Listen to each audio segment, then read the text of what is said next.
Ibu jemaat Tuhan, umat Tuhan dimanapun berada. Kembali bersama dengan saya Yesaya Max STH. Pagi hari sama-sama kita akan kembali membaca dan merenungkan firman Tuhan. Puji Tuhan, renungan pagi hari ini, firman Tuhan pagi hari terambil dari Ulangan 12 ayat 4. Ulangan 12 ayat keempat. Ulangan 12 ayat keempat. Firman Tuhan berkata begini, Tuhan Allahmu harus kamu ikuti. Kamu harus takut akan Dia. Kamu harus berpegang pada perintahnya. Suaranya harus kamu dengarkan.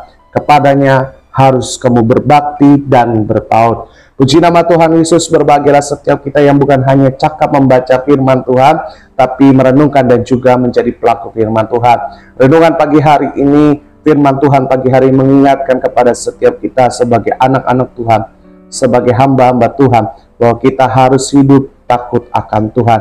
Hiduplah dalam kehidupan sehari-hari kita harus memiliki rasa takut akan Tuhan. Rasa takut akan Tuhan yang pertama, kita harus melakukan dan memegang perintahnya. Perintah Tuhan, firman Tuhan harus kita lakukan. Bukan hanya cuma dibaca dan didengarkan, tapi juga kita harus merenungkan serta melakukannya.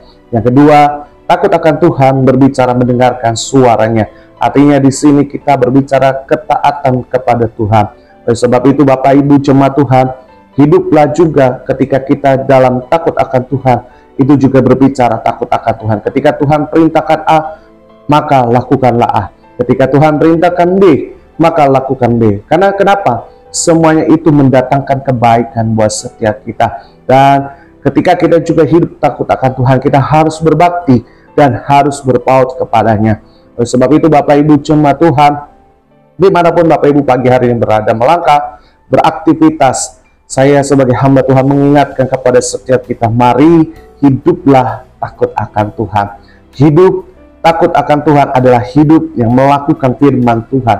Hidup yang takut akan Tuhan adalah hidup yang mendengarkan apa yang Tuhan bicarakan dan Tuhan katakan dalam kehidupan kita. Semuanya ini mendatangkan kebaikan bagi setiap kita. Karena kenapa? Karena Tuhan mengasihi setiap kita. Doa saya, Bapak Ibu jemaat Tuhan, umat Tuhan dimanapun berada, jadi pribadi yang takut akan Tuhan, pribadi yang dengar-dengaran kata Tuhan, pribadi yang melakukan firman Tuhan, supaya hidup kita selalu berkemenangan, supaya hidup kita selalu mengalami mujizat Tuhan, supaya hidup kita selalu mengalami berkat-berkat Tuhan di dalam kehidupan kita. Selamat pagi Bapak Ibu jemaat Tuhan, selamat beraktivitas. Tuhan Yesus memberkati kita semua. Shalom.